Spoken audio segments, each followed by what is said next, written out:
is up, everybody? This is your boy, Teran Rodriguez, bringing you another edition of Set Point. Happy New Year to everybody, and we are about to ring in the new year with some new volleyball as NCAA men's volleyball season kicks off this week. After having a couple games canceled this past weekend, we now have some men's volleyball action as we'll be seeing Hawaii take the court as they take on the Loyola Ramblers of Chicago. Also got some other noteworthy games, and we've got some other miscellaneous volleyball stuff to talk about, such as transfers and then cancellations and teams going into COVID protocols. Will the men's volleyball season be able to survive? I hope so, because it's sure to be a season to remember. So hand me a volleyball, set up the net, so I'm about to serve you up some volleyball action here on Set Point. This is Teran Rodriguez bringing you another edition of Set Point here on IE Sports Radio, your direct feed for all that is sports.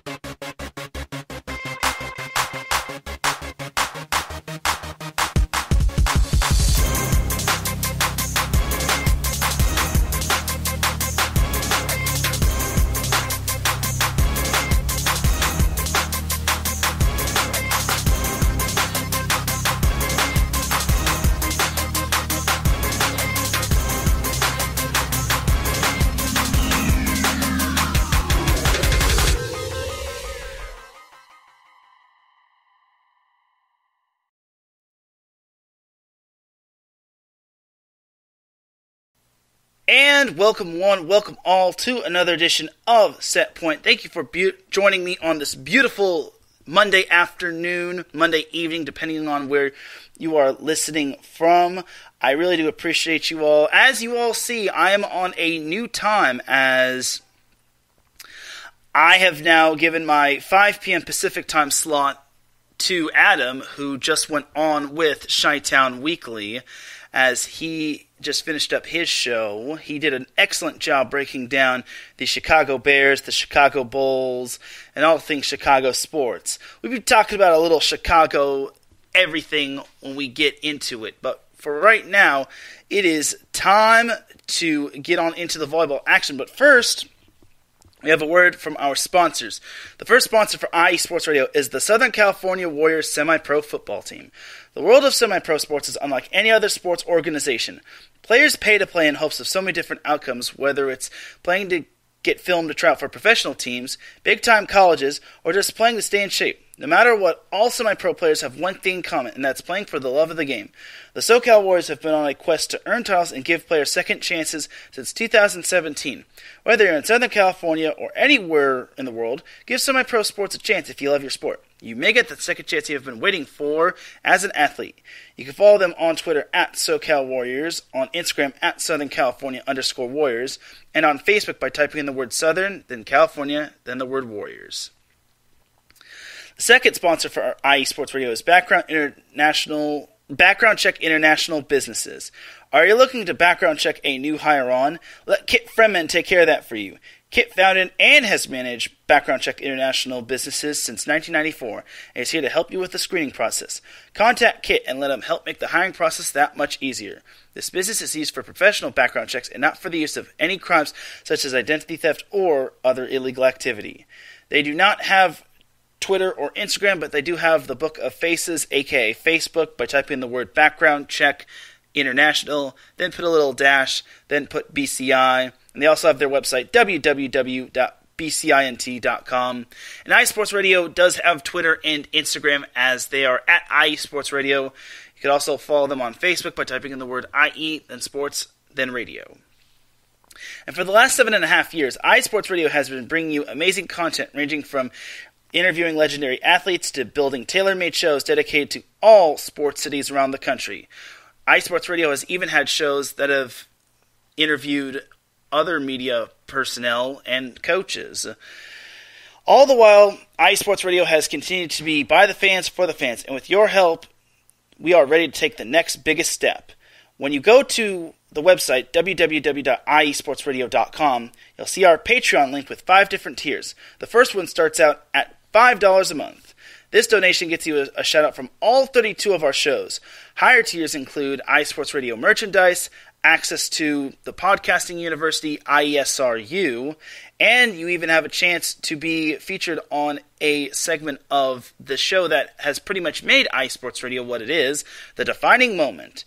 Thank you for all of your support, and thank you for continuing to make iSports Radio your direct feed for all that sports. And a big shout to the December fan of the month, Chris from Massachusetts. He is a diehard Bills fan, and he is basically a part of Bills Mafia, cheering on those Bills as they try to make a late playoff push.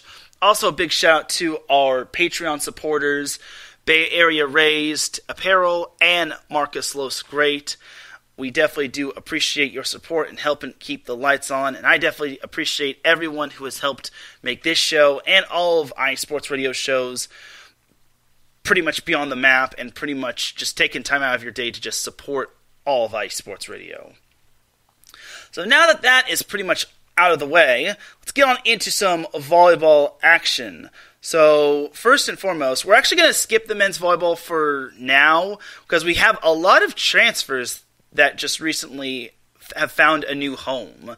I limited this to just the most recent transfers and not for players that have entered the transfer portal because I think that this transfer list is actually pretty long. Like the most recent transfers I have now seen are pretty much flocking to team. So this was courtesy of college volleyball transfers, as the first transfer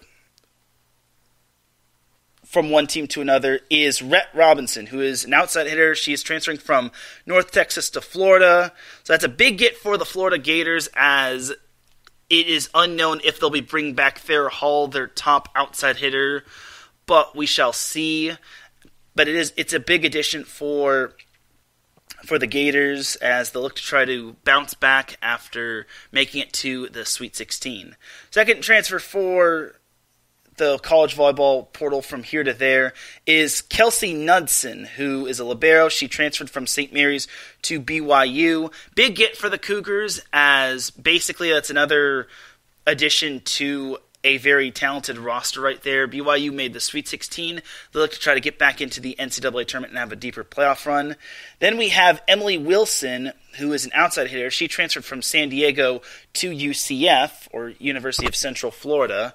So big get for the Golden Knights, who made it all the way to the round of 32. Unfortunately, San Diego has now lost another transfer to the transfer portal, as we'll see if they could survive, as they also lost Katie Lukes to graduation unless she takes that fifth year of eligibility. Then this was probably the biggest transfer. This was a huge transfer. Maddie McKissock, who is a graduate senior or about to be a graduate senior, as she is transferring from Georgia Tech to UCLA. That is huge right there, because UCLA has kind of lacked in the setter department. Like last year they had Shelby Harris. Now this year, or the up-and-coming year, they're going to have Maddie McKissock.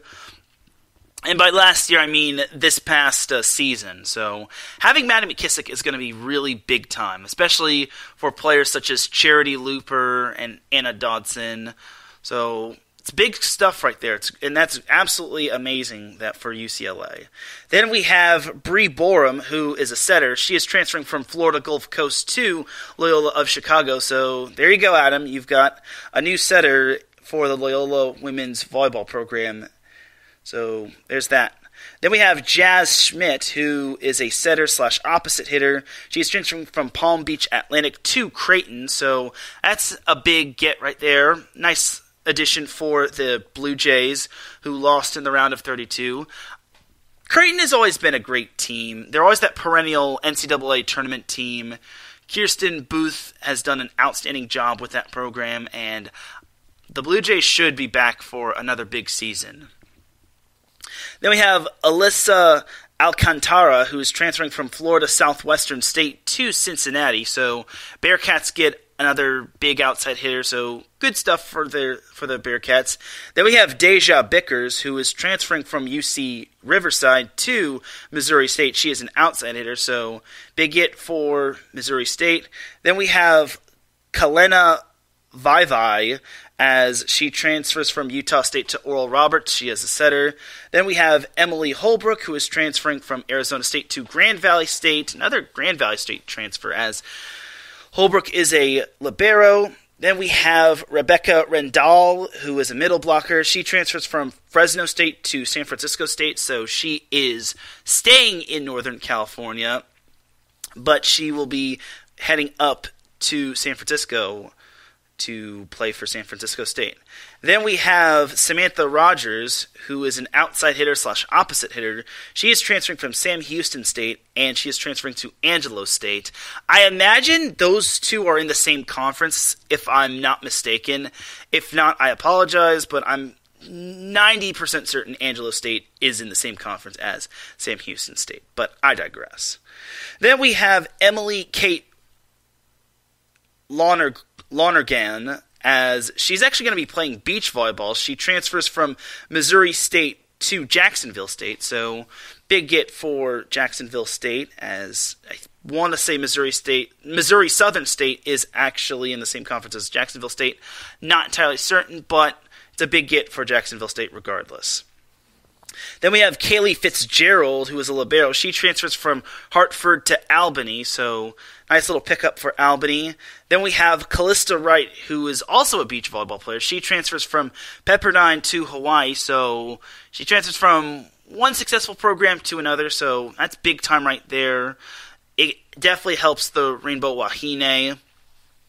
Then we have Gianna Lawson, who transfers from Portland to San Jose State. So she goes from the Northwest to the Pacific West Coast, as she is a middle blocker. So good stuff for the Spartans.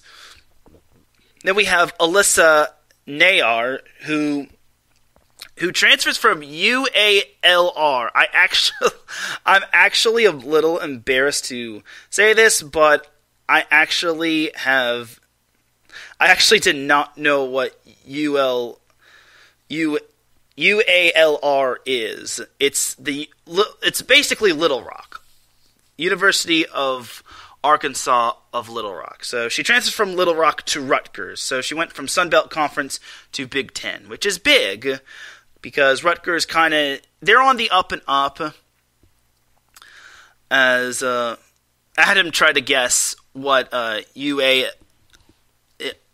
was, and no, it's not University. He says University of Alabama, Los Angeles. It's actually University of Alabama of Little Rock. So good guess though. So it's UALR, not UALA, but good guess. So thank you to Pierre Moss for popping in the chat room. He says, "Let's get it, Teran." Yes, let's get it. And I actually just announced that Alyssa Nayar, who is a setter, transferred from Little Rock to Rutgers, so that's pretty much in Pierre's neck of the woods. Rutgers had themselves a little bit of a rough year, but I think that they're improving. I think they have a chance to improve and possibly make some noise in the Big Ten. So, yes, Pierre, I actually found out it was Arkansas Little Rock, so I needed to pretty much look that up before that. So there's that. But back to the other transfers. Then we have Bonnie Hagarty, who is a middle blocker. She transfers from Missouri Southern State to UT Tyler. So I 100% know that UT Tyler is in Texas, and that's basically a Division II school. So that's some good stuff right there. She goes from Division I to Division II, which isn't bad. It's not a bad decision because there are some successful athletes that come from NAIA schools or Division II schools or Division III schools. So Beer says he's not too far from Rutgers, so that's good stuff right there. I know NJIT is also in your neck of the woods too, so if I'm not mistaken. So back to the transfers. So next up we have Lauren Dooley, who transfers from Florida to Kansas. Now that's a big signing right there for Kansas, just because they lost their middle blocker, Caroline Crawford, to Wisconsin. So Lauren Dooley going to Kansas kind of solves their middle blocker problem, but I imagine that Kansas will also try to get some help for Lauren Dooley. So I think that's a big get for Kansas, and I think they will benefit from this. Next up, in terms of other middle blockers, we have Anastasia Russ, as she transfers from Pitt to Maryland. So big get for the Terrapins, as she is going to look to try to help the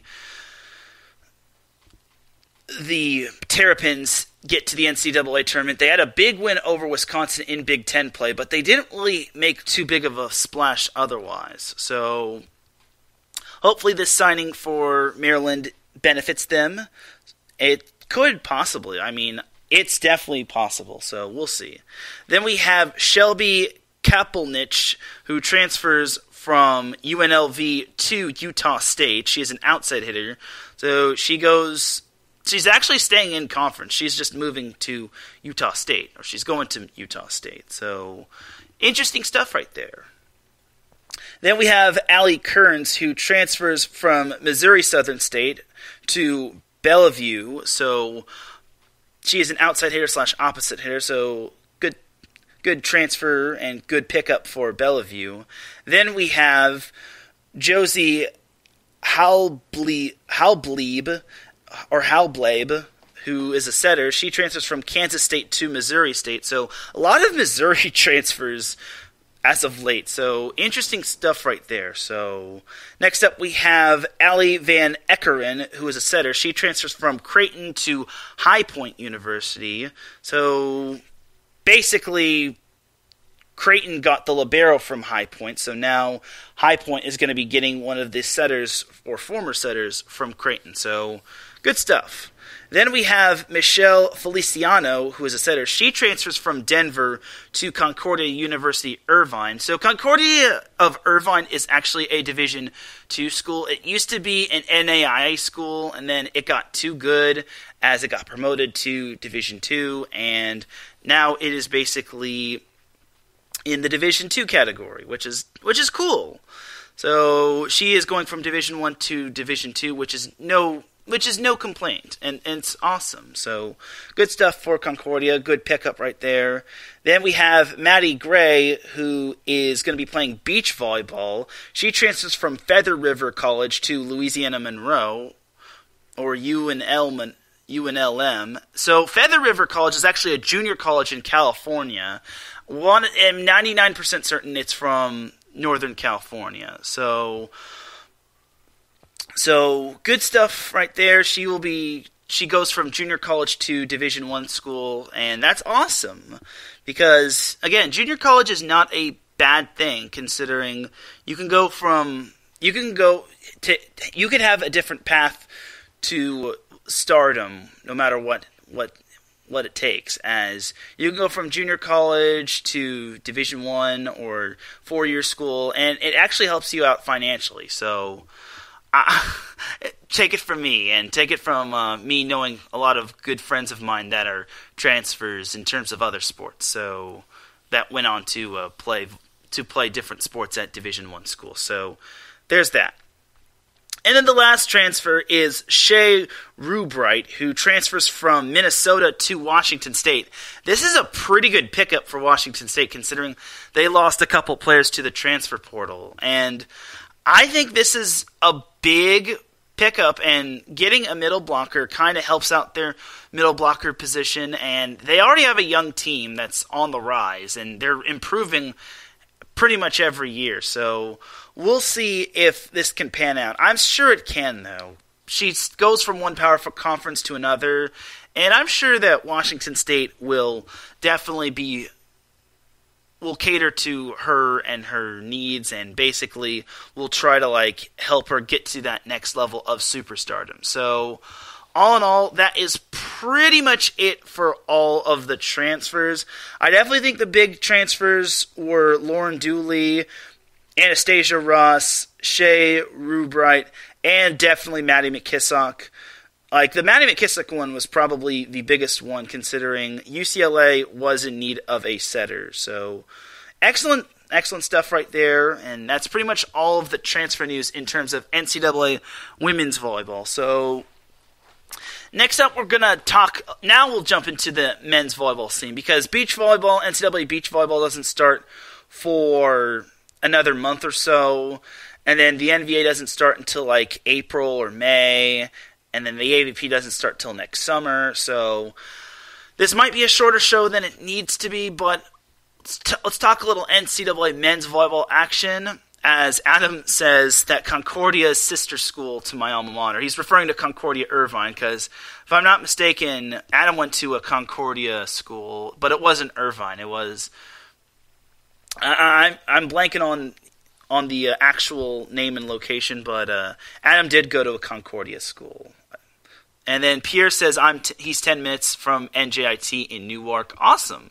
So great stuff, Pierre. So that I did not know of. I knew he was like kind of close to it, or he had some affiliation to it. So definitely do check out the Show That Never Sleeps and Chi-Town Weekly and Let's Whine About DMV Sports. So there's that little plug right there. So now to men's volleyball. So as we all know, the NCAA men's volleyball season was supposed to start on Saturday and Sunday with, believe it or not, UC Irvine taking on Loyola of Chicago on New Year's Day, and then the day after, we would have had UC Irvine taking on Lewis of Romeoville.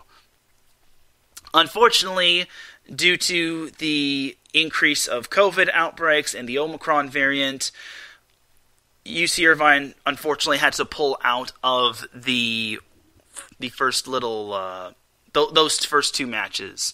As Adam says, he went to Concordia Chicago, and he says it was Concordia River Forest when he first started. Awesome. I did not know that. I didn't know it was Concordia River Forest, so interesting stuff. Well, okay, but back to the men's volleyball action. So UC Irvine, unfortunately, could not play Loyola of Chicago or Lewis, which was disappointing. I would have liked to see an early top 10 matchup. Well, not really a top 10 matchup, like UC Irvine's number 12, but top 15 matchup. I keep forgetting that Irvine is not top 10. I'm thinking of UC San Diego, but I digress.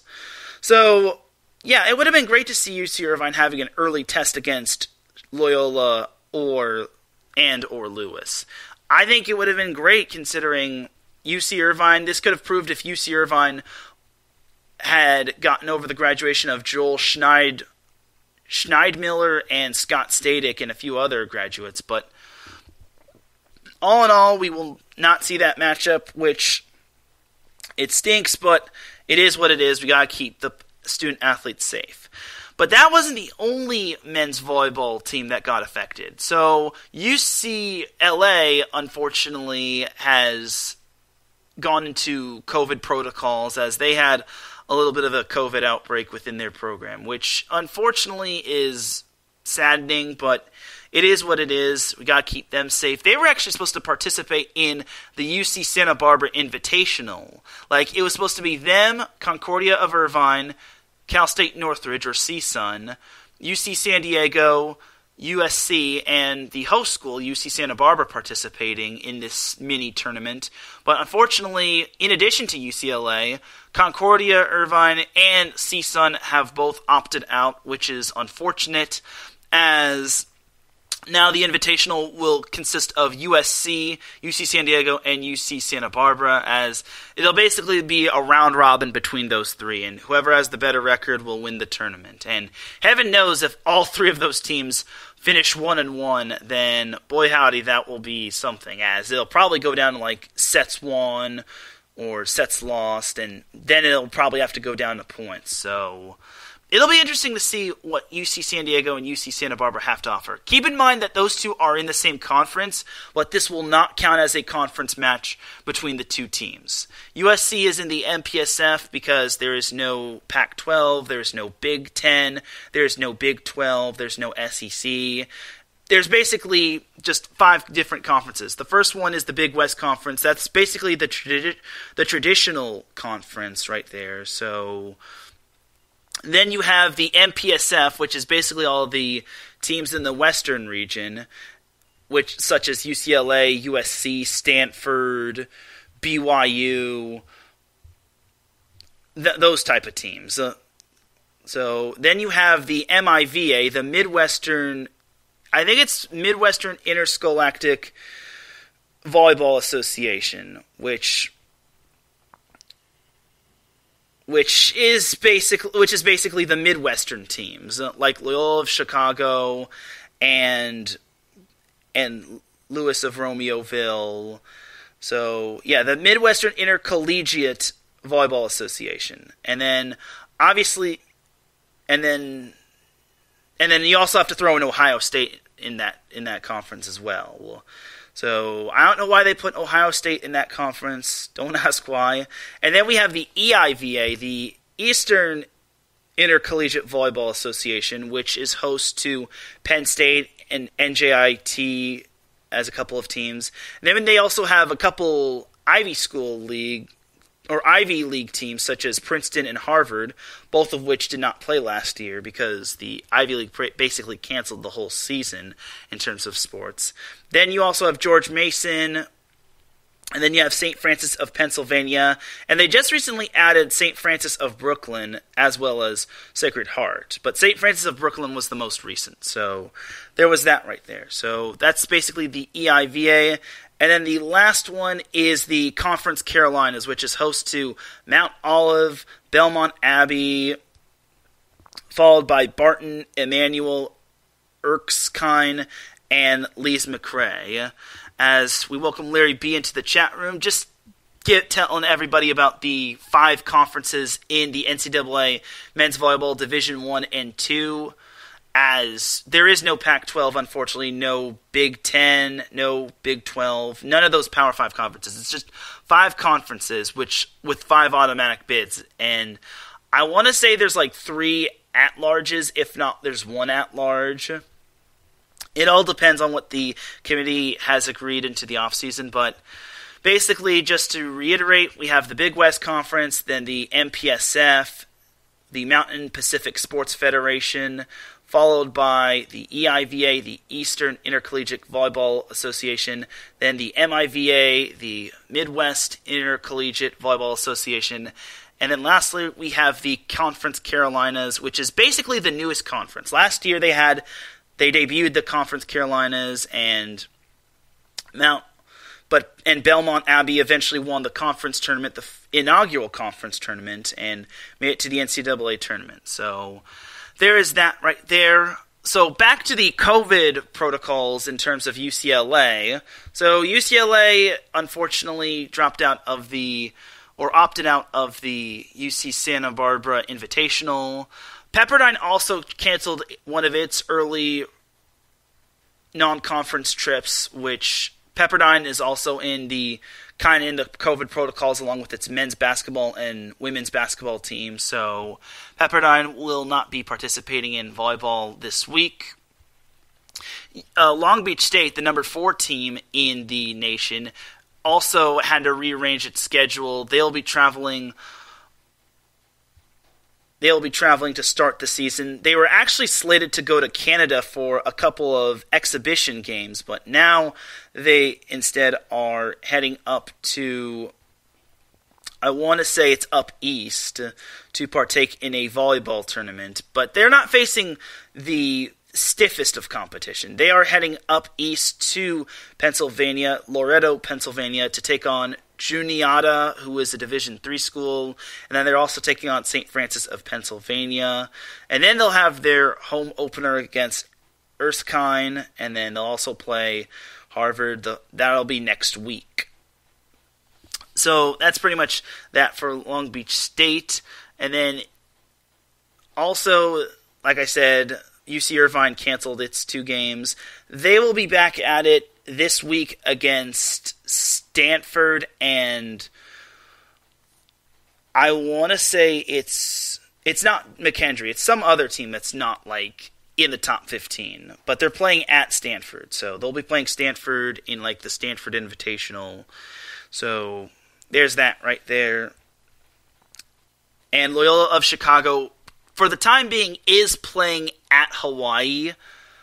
For the time being, it's not set in stone that the two teams have finalized it, but it is looking like Loyola of Chicago will be playing at Hawaii, which will be the banner unveiling for the Rainbow Warriors, and that will pretty much be that right there. So, other than that, I think that's it for the minor men's volleyball news right there. Unfortunately, COVID has been kicking the butts of pretty much everybody, and it's canceling matches left and right. I hope it does not cancel the conference matches, just because we want to see some of these big-time conference matches. Like, we really do.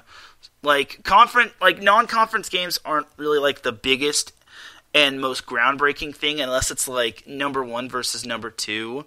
But we can live without a few non-conference games, especially in the early stages. I just wish that we didn't have to see UC Irvine having to, like, opt out of traveling to Loyola and Lewis to play 2 top 10 teams. Like, that is probably the biggest. That would have been huge for UC Irvine to have basically a early test in the season. So we'll see how everything else pans out. But other than that, that's it for the small men's volleyball news. We'll be getting into the gist of it after this commercial break, as, like I said, this might be a little bit of a shorter show, but regardless, we are going to have some volleyball to talk about. We've got 4 big-time matches for this week, one of which is a sneaky good matchup, and we shall see you all on the other side. You are listening to Set Point here on IE Sports Radio, your direct feed for all that is sports. We'll be right back after this commercial break. Be right back.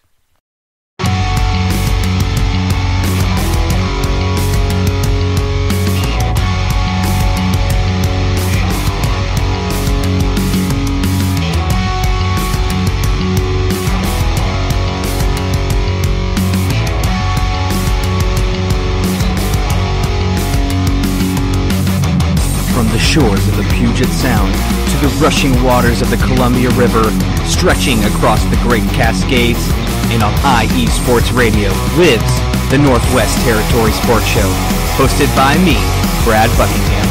On this show, I cover all the great collegiate and professional sport teams that we have here in the Pacific Northwest. Of course, I'm talking about the Seattle Seahawks, Seattle Mariners, Sounders, and even the Seattle Kraken. But I can't forget all of that is good in Oregon either. I got the Trailblazers, the Oregon Ducks, the Beavers, even the Timbers, and much, much more. You can listen to the show every Sunday from 3 to 4 p.m. Eastern, noon to 1 p.m. Pacific on IE Sports Radio, your direct feed for all that is sports.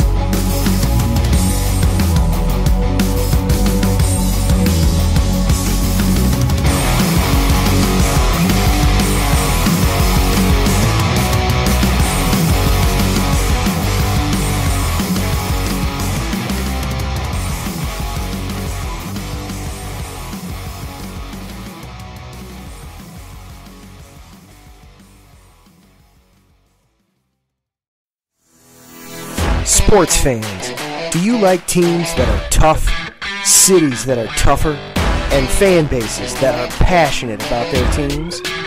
How about teams that are historic and stadiums that are iconic? Then you belong in Chicago, and you need to check out Chi-Town Weekly.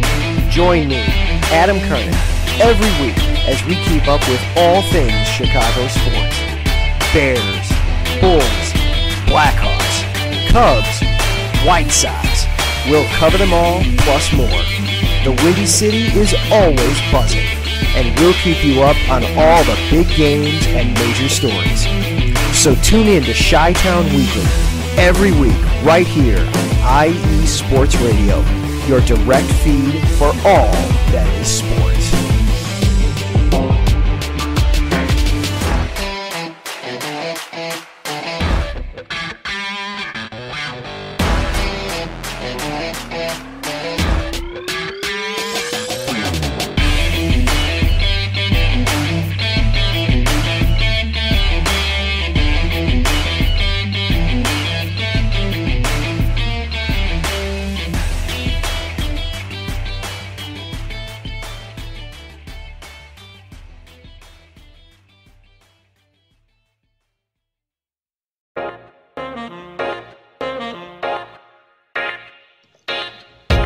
What is going on, everybody? My name is Harrison Glazer, and we're coming at you from the Show That Never Sleeps podcast. I cover the Jets, the Islanders, the Nets, and the Yankees. This is Pierre Moss, and I cover the Mets, Knicks, Rangers, and the Giants. Our show is live every Wednesday through Spreaker and a bunch of other ways to get our content. Again, we're the Show That Never Sleeps podcast. We talk about all those New York sports. It's a lot of fun. We get into all of it. Please tune in. Again, that's Wednesdays at 6 p.m. And we look forward to having you guys right here on IE Sports Radio, your direct feed for all that is sports.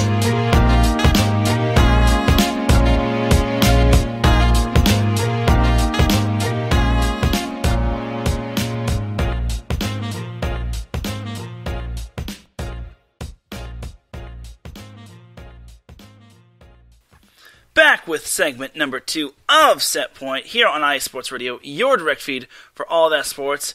Big shout to our shows right there. Definitely do check them out, and definitely check out Northwest Territory Sports, dedicated to Northwest sports such as Oregon, Seattle, Washington. Well, in terms of Washington State, Washington, not the nation's capital, but you know what I mean. Those type of sports.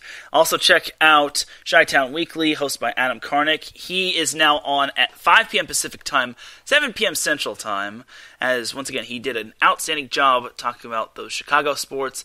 Definitely check out the Show That Never Sleeps with Harrison Glazer and Pierre Moss at 5 p.m. Pacific Time, 8 p.m. Eastern, as they break down New York sports and all things in the New York area. And check out all of our other shows. We have a lot of shows dedicated to different regions and different sports and different topics.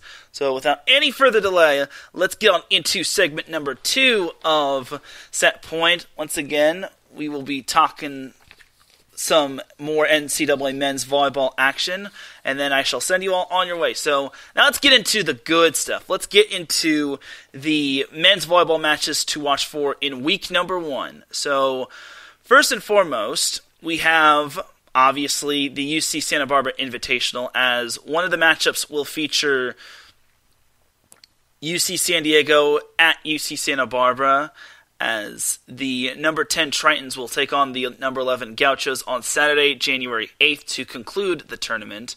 So keep in mind this is a non-conference game, as the two will be meeting each other in conference play later on in the season. So looking at UC Santa Barbara's roster, they do not return Randy DeWeese, Roy McFarland, Keenan Sanders, and Casey McGarry, as they have all graduated. Randy DeWeese was their kill leader with 299 kills. Ryan Wilcox will be taking over that, as he is the junior outside hitter for this year. Roy McFarland had 189 kills. Keenan Sanders was their middle blocker last year, and Casey McGarry was their setter from last year.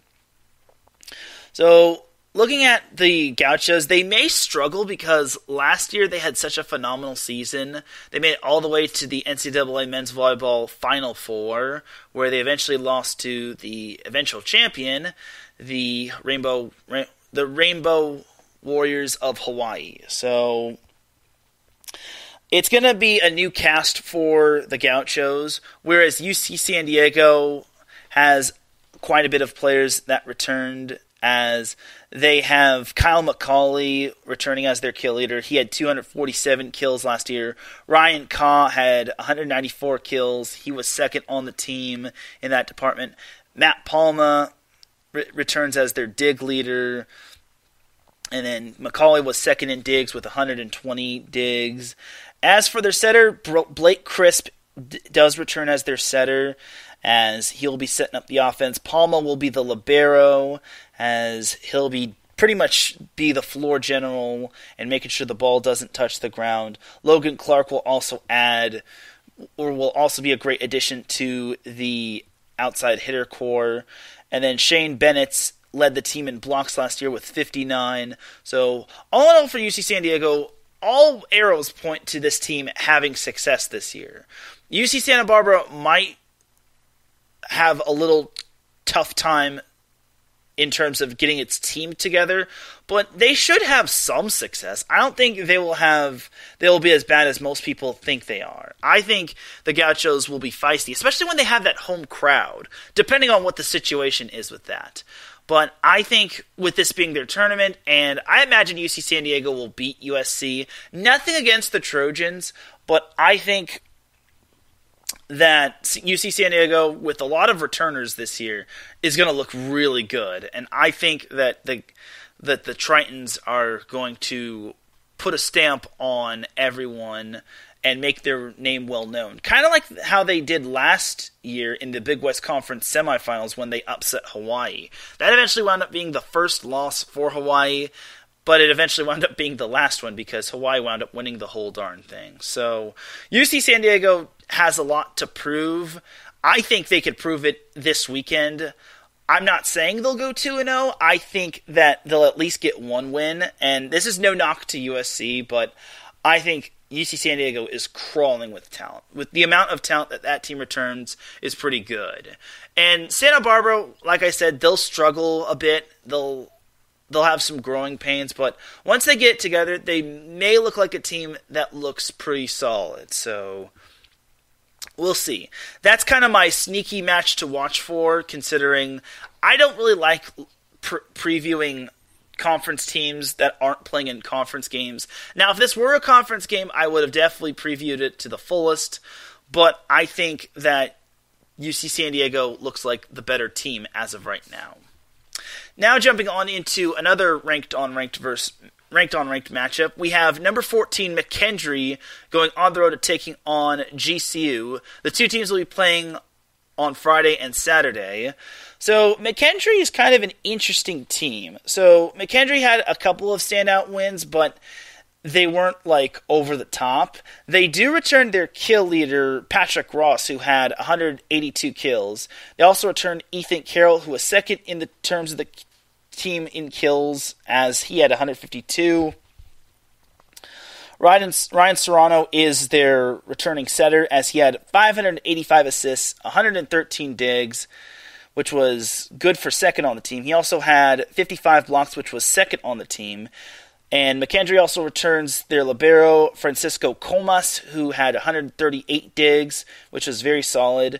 McKendree, however, does not return Lucas Galfos, Zach Schnitker, and Wyatt Dimke. Those three players, along with the other four players that I just named, were basically the heart and soul of that team last year. They were basically top 5 in any of the departments I named, with Francisco Comas not being in top 5 of blocks because he is the libero, and not being top 5 of kills because he is the libero. So that's basically McKendree in a nutshell. So Grand Canyon, on the other hand, has quite a good array of talent that returns. First of all, they returned Camden Gianni, who is a freaking beast.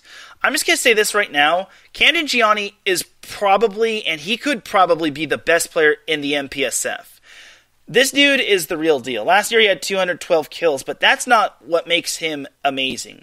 What makes him amazing is that he actually had open heart surgery. So his story goes all the way back to 2019, where it was the first day of practice, and unfortunately for poor Camden, the dude collapsed in practice, and he had to be revitalized, and it was scary for him, scary times, and he basically had to redshirt his freshman year, and it sucked for him. He was a standout at La Costa Canyon High School, and fortunately he is all right, and he is back to playing.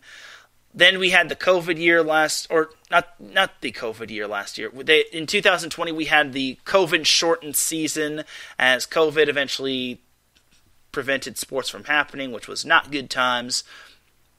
So he unfortunately had to wait another year to participate in volleyball, in a full season of volleyball action. Then we had last year, which was kind of his breakout year. He had 212 kills, like I said. He led the team in service aces with 37. He chipped in 46 digs and chipped in 22 blocks. I really think, and I have heard, that this kid can be the best player in the MPSF. Now, obviously, he can be the best player in the MPSF, but can Grand Canyon take the next biggest step? Grand Canyon did have a few big wins last year. I remember they beat number 1 BYU at the time. And that was huge right there. That was big time for the Lopes. And it really shook up the MPSF. And that's kind of the reason why BYU isn't projected to like finish high in the MPSF. But back to Grand Canyon, I think Camden Gianni has the potential of being the best player. He does have a good supporting cast, as Hugo Fisher was second on the team in kills with 198. Then we have Christian Janke, who had 156 kills, and then Kyle Thompson had 114 kills to boot. So basically, Grand Canyon returns all of its players that had 100 or more kills last year. As we say hello to Brad Buckingham in the chat room, just breaking down some men's volleyball action, just previewing some men's volleyball action, just now previewing Grand Canyon versus McKendree. So in terms of blocks, Kyle Thompson led the team in blocks last year with 57. They do not return Ian McLean, who was second on the team in blocks with 45. Hugo Fisher returns as he had 40 blocks, and then Heath Hughes had 32 blocks. And also Heath Hughes led the team in digs last year, surprisingly, with 115. So that's rather interesting right there. He led the team he was one of the top leaders in blocks, but then he led the team in digs. Maybe he shifted to libero or something, so it's a little food for thought action. So second on the team in terms of digs was Cole Udall, who had 96 digs, and then Janke chipped in 82 digs. So all in all, I think signs point to Grand Canyon winning at least one matchup, because this one is basically on the road for McKendree. It's a big test for them, and they're facing one of the top players in the nation in Camden Gianni. Also got to mention that Chase Gianni, Camden's little brother, is also on the team. And also, Camden is no longer wearing number 5. He is wearing number 1. I imagine he's wearing number 1 just because it basically resembles him having open heart surgery, or maybe he's handing off the number 5 jersey to his brother. I don't know. I can't fully confirm that, but I imagine it could be because of the open heart surgery, but I digress. So last year, Grand Canyon finished 9-11, but I think Grand Canyon has a lot in store for them, especially with Gianni. As long as he stays healthy, Grand Canyon has the potential to have a good season. So a couple more matchups, then I shall send you all on your way. So next up we have number 7 Loyola of Chicago traveling to number 1 Hawaii. Like I said, this is for the time being going to be a matchup that'll pretty much be on the slate, on the docket. And this is going to be a big matchup. It's the first home matchup for Hawaii, and it's the first biggest test for Loyola of Chicago. It's also the unveiling of the championship banner for Hawaii. So for Hawaii, this is kind of an interesting team. So Hawaii lost quite a number of... They didn't lose too much players on paper. They lost 5 players altogether, but most of those players that they lost were basically their stat leaders. The big loss was obviously Rado Parupanov, as he had 285 kills. He also had 60 blocks, so that was definitely a big loss for them. Patrick Gassman was another big loss, as he had 80 blocks on the season. Want to say he might have led the team. I would bet anything that he led the nation in blocks. He also chipped in 148 kills. He was a big-time baller. Like, this dude was the real deal. Colton Cowell also chipped in 184 kills on the season last year. And I should also mention that Rado and Cowell were the ones that led the team in service aces with 23 and 21 respectively. In terms of digs, Rado actually was second on the team in digs with 110. Gage Worsley actually led the team in digs with 153, so that was also another big loss right there. So all in all, Hawaii returns a majority of their team. However, most of their starters and stat leaders kind of unfortunately graduated. A couple players that do actually stand out is Chaz Galloway, their sophomore outside hitter. I actually saw him, and I also saw the rest of Hawaii's men's volleyball team last November in the in the not the round robin but the exhibition matches at Orange Coast College.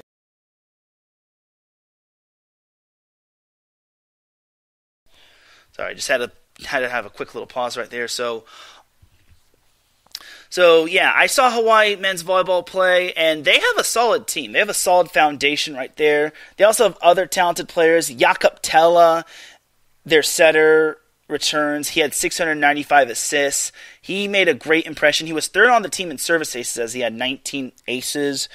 Hermé Voss is their sophomore middle blocker as he had 69 kills. He had 47 blocks on the season last year. So I think for Hawaii, this is going to be an interesting year. They're definitely the number one team, that's for sure. But it's probably going to be probably going to be a little time for them to get their feet wet. But I think Hawaii does have the potential to repeat as champions. As I'm actually going to throw it back to a little blast from the past action, as I actually do want to play you all the interview I had with Hawaii men's volleyball coach Charlie Wade. All right, this is Teran Rodriguez of Set Point with Hawaii men's volleyball coach Charlie Wade. All right, Charlie, what did you like in your team scrimmage today? Well, this time of year, it's just about getting on the court, and trying different combinations. So, Orange Coast is a good team, a lot of good players, one of the best coaches in the country. So, it was a really good opportunity for us. You all being the reigning NCAA champions, how big of the target is it on your back, and what are you looking forward to when the season comes? Well, we'll see. I think, that's something that we don't really control. We think we've been pretty good for a while, and teams, we're kind of used to getting everybody's best shot. So, we just want to continue to improve, and when the season starts, be able to, get out and compete and play our best each and every night. And who are going to be some of your standout players that will be returning for you all this year? Yeah, well, our setter played great in the NCAA tournament last year, Jakob Tella, and he's really had a nice fall camp for us, as has Hermé Voss, returning middle blocker. So I think those two will continue to play at a high level. And then knowing that you'll be having fans back at the Stan Sheriff Arena, what's that going to be like for you all, as that place is always rocking more times than not? That'll be unbelievable. It's such a big part of it. I've said many times, they're not, our wins aren't for them, they're because of them. They really are an integral part of our program, and just the support that we get from our community is so humbling and really motivating for everybody in the program. Are there any matches in particular that you're looking forward to, or are you looking forward to just getting back to the court? Yeah, so for us, it's January 5th, right? Our first match of the year. That's the one we're looking forward to the most and most excited about. So yeah, that was my interview with Charlie Wade back in November 4th, as his team was just coming out of the Orange Coast College volleyball scrimmage with Vanguard University. So, yeah, I was basically intrigued on his players and the responses he gave me. I was a little nervous, I'm not gonna lie. I was like, oh my gosh, try to keep it together, Teran. So for that, he definitely is looking forward to Wednesday.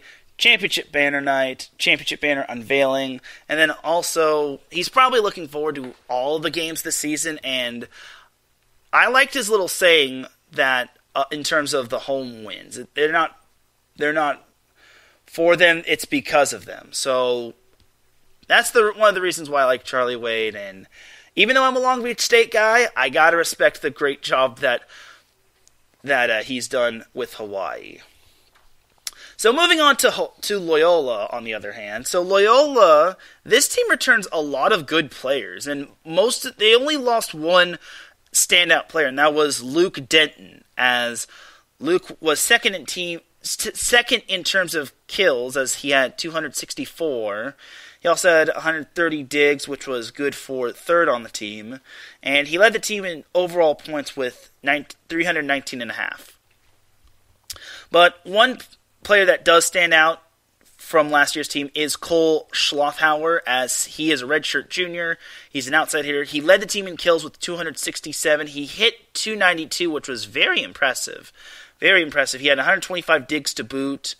So all in all, Cole is going to be a big-time contributor after Denton graduated.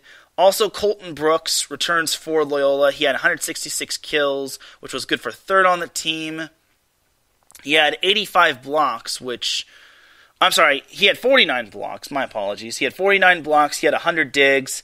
Jimmy Meinhardt had 84 kills. He led the team in blocks with 85, so I was wrong when I said in terms of overall blocks, Pat Gassman led the nation. So,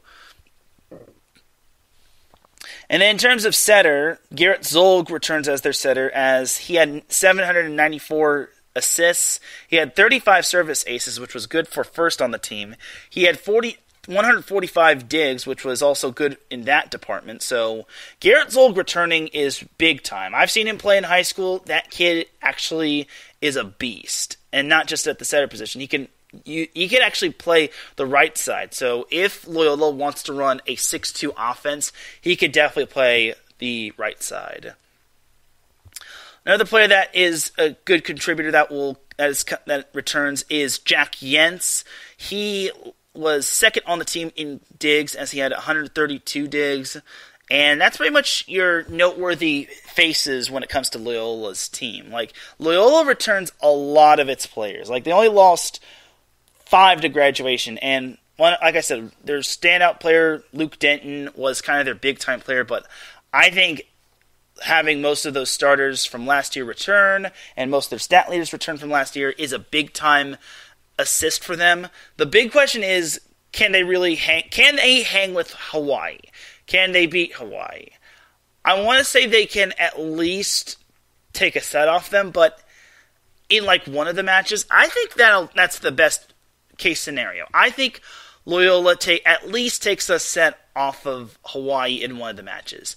If they don't, then it's no big deal. But I think Loyola, being the favorite to come out of the MIVA, is going to be something to watch for. I think this Loyola team has something special going on.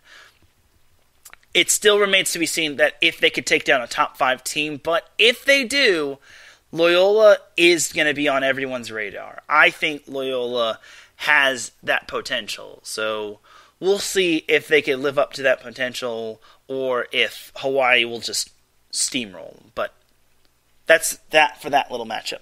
The last matchup to preview is probably my match of the week. I honestly think this is match of the week right here.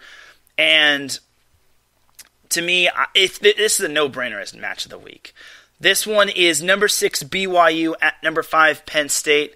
So BYU got hit hard in terms of graduation. They lost half their team to graduation, none of which were as big as the graduates such as Gabby Garcia Fernandez, Zach Eschenberg, and Felipe de Brito Ferreira. Those were some big-time losses in terms of graduation. BYU does return David Gardini, who was second on the team in kills with 229. He had 31 service aces, which was second on the team. He also had